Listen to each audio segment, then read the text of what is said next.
Hey everyone, I hope you've been well. I felt called to shoot a quick video before the sun goes down about my recent experience in Sedona, Arizona. If you're a returning subscriber and you view a lot of my videos, I did have a video saying that I'll no longer be filming with my grandmother anymore for personal reasons. I hope you understand.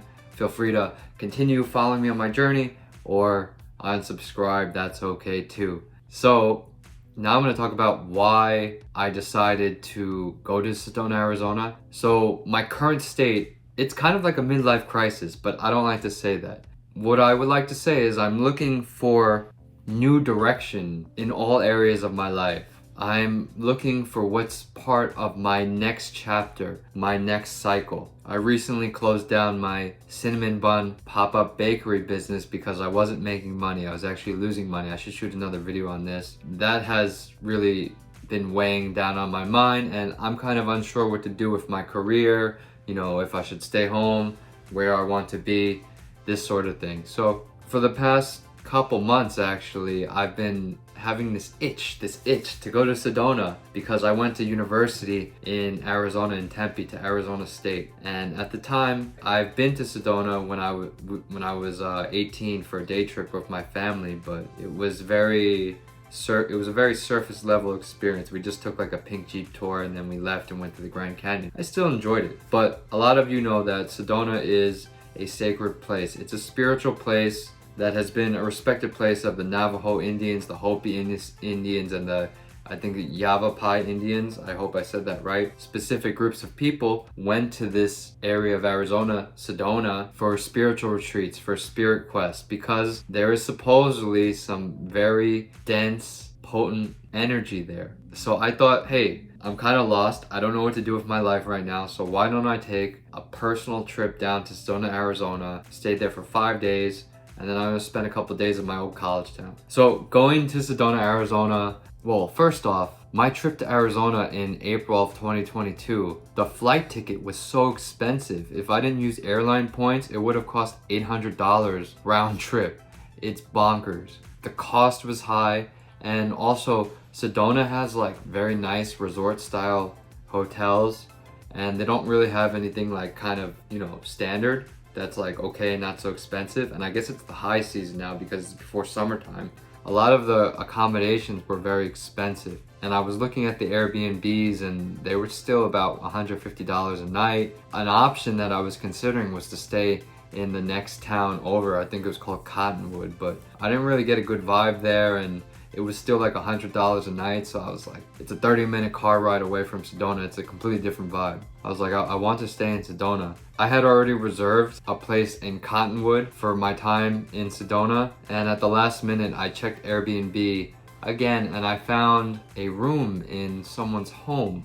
And usually I don't like doing these sorts of things because I like my own privacy and I feel weird, but in this particular case, I felt like it was the right move. It was cheaper, it was right in the heart of Sedona, so I stayed with a single woman and her 6-year-old daughter. Okay, this woman was Japanese. She has a 6-year-old mixed daughter, and she's been living in Sedona for 7 years.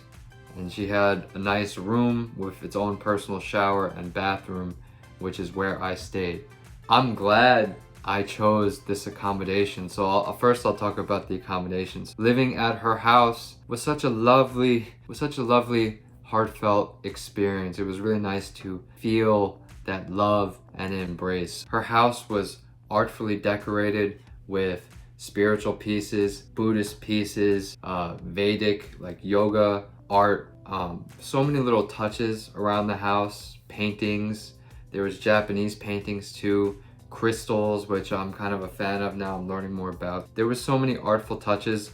My room itself was so nice. They had yoga mats, one for outside, one for inside, crystals, a map of Sedona, a guidebook with restaurants, shops, and things to do. And the bathroom was nice. There was little notes all throughout the room saying like, oh, you can drink water here, or don't waste so much paper, like be nice to Mother Nature. I thought that was very nice, and I feel like, you know, most 5-star hotels, they give you like a cookie cutter, opulent room, but this room was very personal, and for the type of traveler, like a soul searcher like myself, it was just what I needed. So I stayed in the room by myself. I would go out during the days and then come back in the like 5 o'clock. I usually eat an early dinner, so I'd come back at 5 o'clock and then rest up and just like meditate and like read books. But I also had an opportunity to every morning, not every morning, a couple mornings, talk to her daughter, and her daughter was very sweet and cute. And at first I was a little bit weird, like standoffish, like I should leave them alone, but her daughter took a liking to me. You know how young people are pure-hearted, like they can sense energies. They know if you're the boogeyman, you know, like they know if you're a scary person. They don't want to be around you. Like they'll just have a sense for no reason. The little girl actually liked me. She hugged me. We jumped on the trampoline every morning, and she actually gifted me this feather and a rock that she found. So she's very sweet, and we would talk a lot. The mother was also teaching her daughter Japanese. I watched Naruto anime, so I said a couple Japanese words like hajimamashite, like watashi wa Maiko desu, ohayo, arigatou gozaimasu, you know, like just like little things. And I think her daughter was 6 years old, and she's mixed like me, but the mother really embraces the Japanese culture, and I saw the Japanese books in the living rooms. In Sedona, there's no Asian people, so I think she felt really shocked and taken back that someone was speaking Japanese to her, or trying to, you know, other than her mother.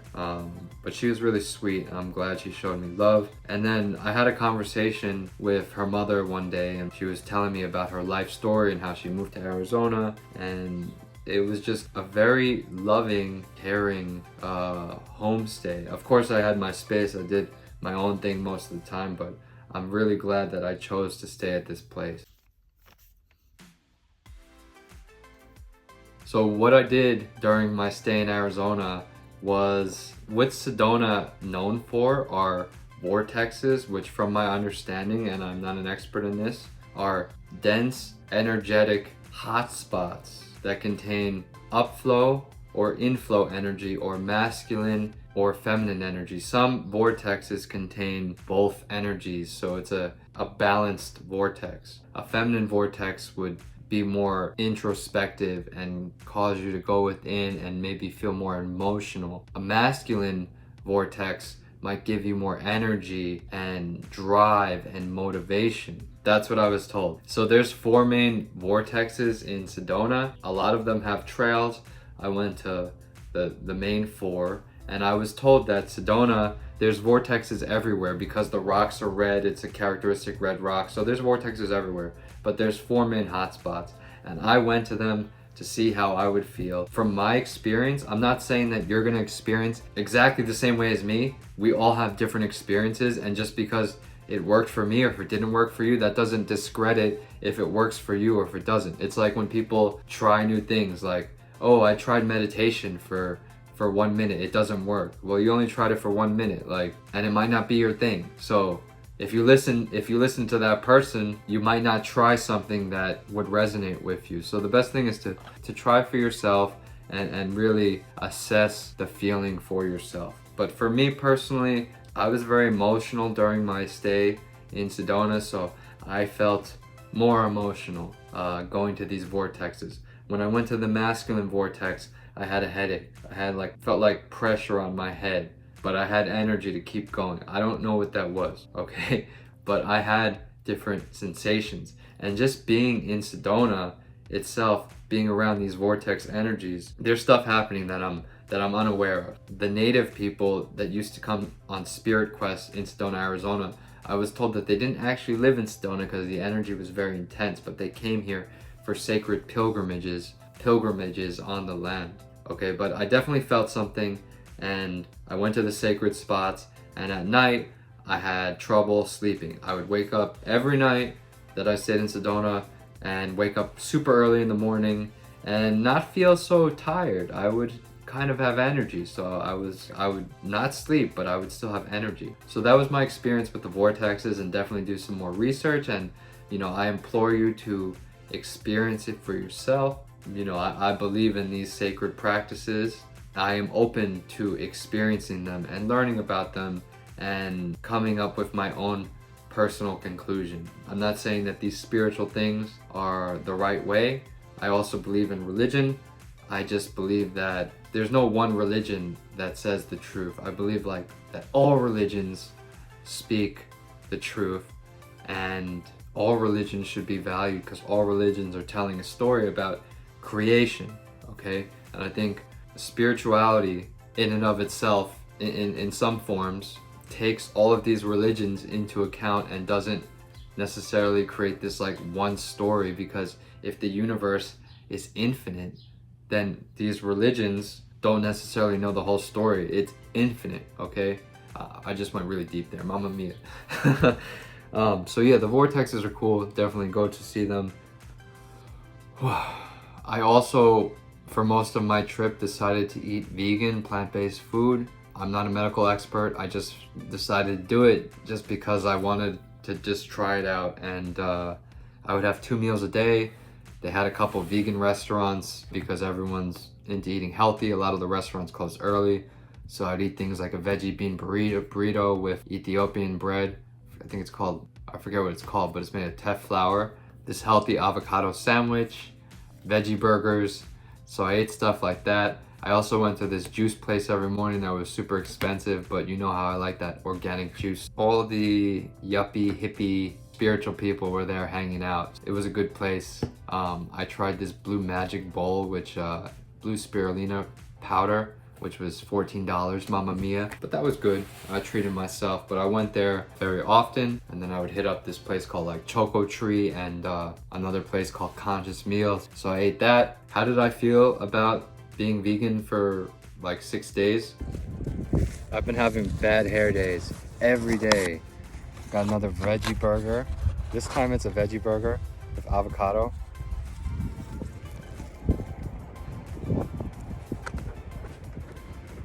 This is yummy.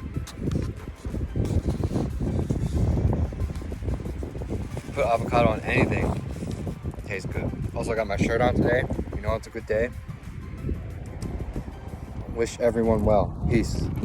I felt lighter because I'm not eating meat and the food is lighter, and I watched my portion size. Other than that, I think trying it for 6 days is not really a good indicator of how your body's supposed to feel, but for 6 days it was a nice cleanse for my body. I am eating meat now, and when I went back to my college town, I had pho, Vietnamese pho, so I had some beef. In addition to my hiking, my vegan meals, and staying at this Airbnb, I also did a full-on astrological chart reading, which was amazing. It was so complex and I don't really understand it, but they looked at my birthday and my time that I was born, and they broke down astrologically with the 12 zodiacs, my sign, which was amazing. Also, I did something called Reiki healing, which is basically this Reiki practitioner uses their energy as a vessel for source or the creator or God, whatever, to cleanse your body, to rid your body of toxins and negativity. Chinese medicine says that pain is stored in the organs. Okay, I didn't make that up. So this did that. It was like a massage, but not touching. It was just kind of like this. I might get certified in Reiki after I finally finish my yoga certification, but I've been slacking big time. I met with a channeler that I found online. She channels Archangel Raphael, and she has this book that she gave me.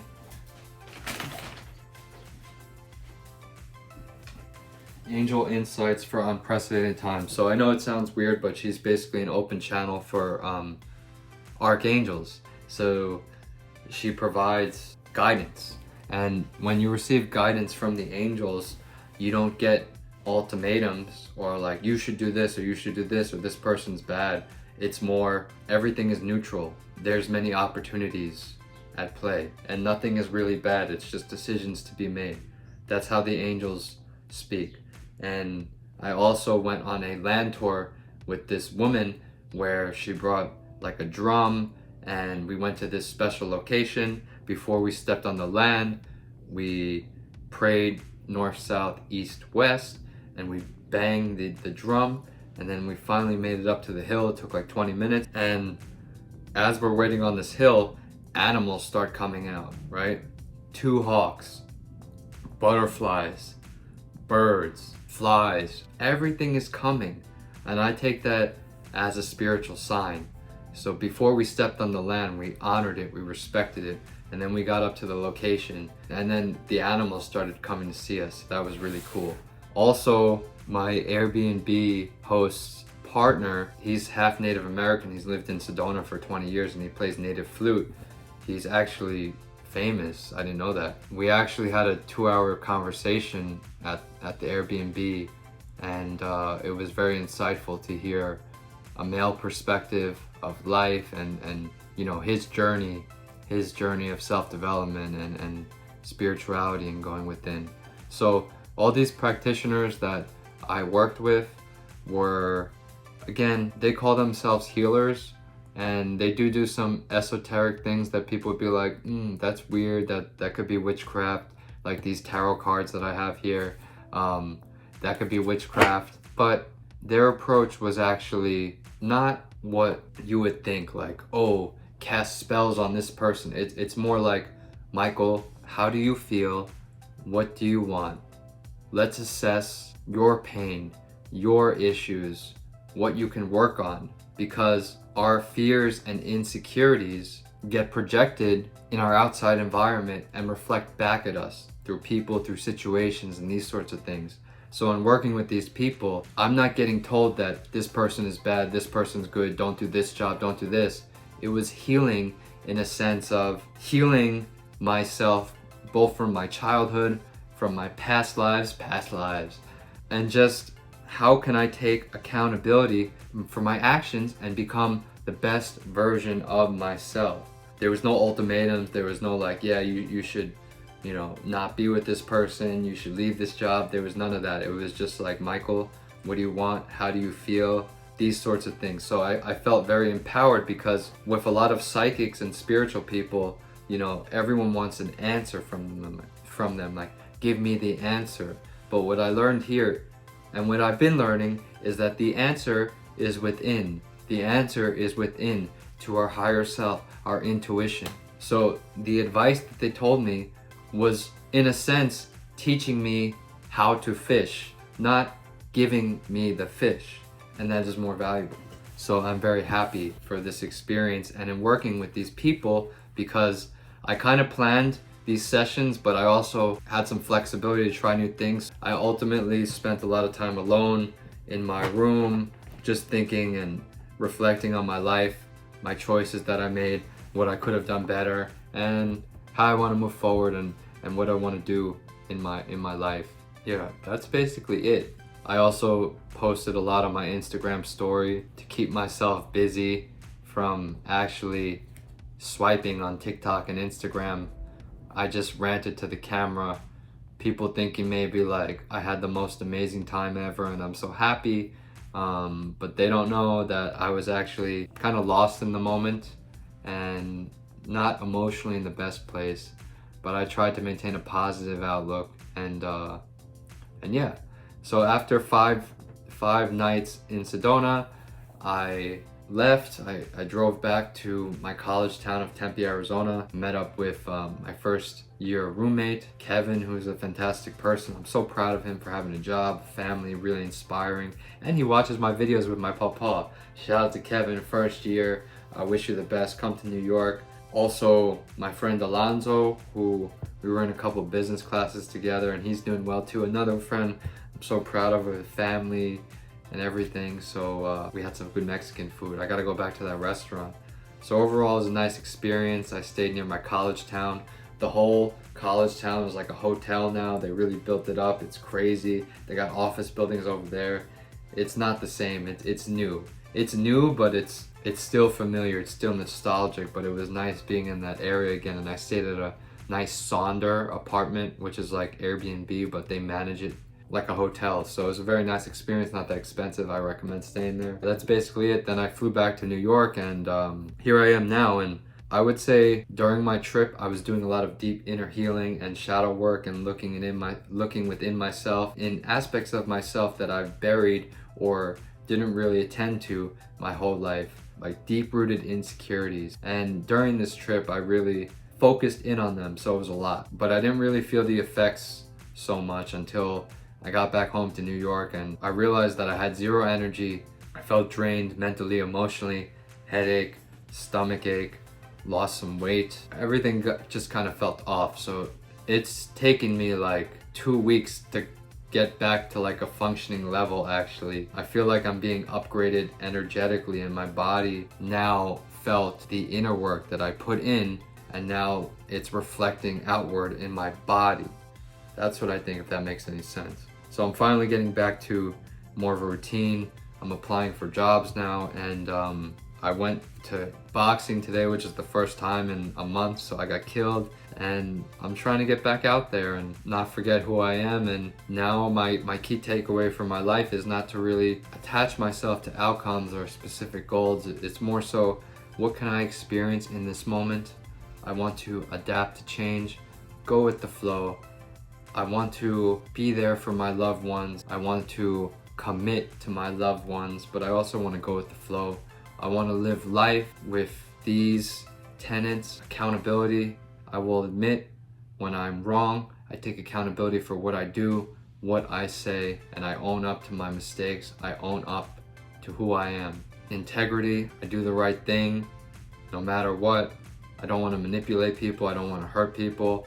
Consistency. I'm not always going to be on top of my game. I'm going to have days, weeks where I'm just going to feel off. Like, I haven't worked out for a long time. I can't blame myself. But in the long run, I will put in the work to keep getting better and always evolve. And for authenticity, I'm going to speak my truth, coming from a place of love and compassion, because vulnerability is strength. I feel like when I don't express who I am, I hold in that negative energy and then it explodes, and that's not good. Also, I want to set loving boundaries with people in my life and make sure I conserve my energy and focus in on myself. My own self-love comes first, but then strategically is not a good word, strategically give my energy out to my loved ones when it's right, okay? But I have to take care of myself. And also, I want to show compassion and patience for myself on my journey, as well as the important people in my life. This is a little bit about my recent trip to Sedona, Arizona, kind of a spiritual awakening. Again, I'm not saying that what I'm doing is the right way. Some people would say it's a little bit weird. I actually think it's a little bit weird too. How I'm trying to look at it is just a way for me to reflect on myself and go within. And I think there's a lot of ways that you can do that, not just through spirituality. So I just want you to be well. Thank you for watching this video if you watched this far. And just know that after the storm, the sun always comes out, and you just got to stay positive, keep going, learn your lessons. Just be grateful for life. Think of what you're grateful for. Okay, if you like this video, please like, comment, and subscribe. Everyone, wish you well. Peace.